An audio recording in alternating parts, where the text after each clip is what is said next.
Hello, this is Robin. If you are wondering how to make dorayaki, here is my recipe. Begin with 2 eggs, along with 30 grams of water, 15 grams of corn oil, 10 grams of honey, 1 gram of salt, 10 grams of sugar. Mix well. After that, add 100 grams of low-gluten flour and 3 grams of baking powder. Stir until well combined. After that, let it rest for 15 minutes. Set the pan over low heat.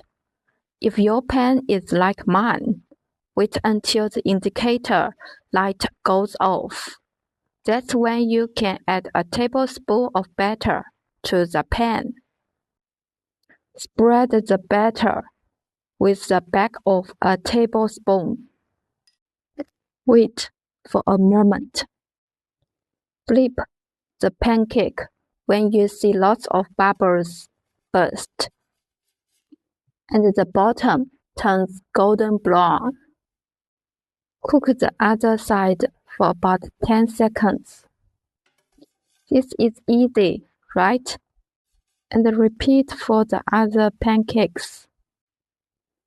It's time to sandwich 30 grams of sweet black bean paste between 2 pancake layers. Does that make sense? As always, I post some details in the description. Feel free to check it out. Lots of thanks for watching, and see you next time.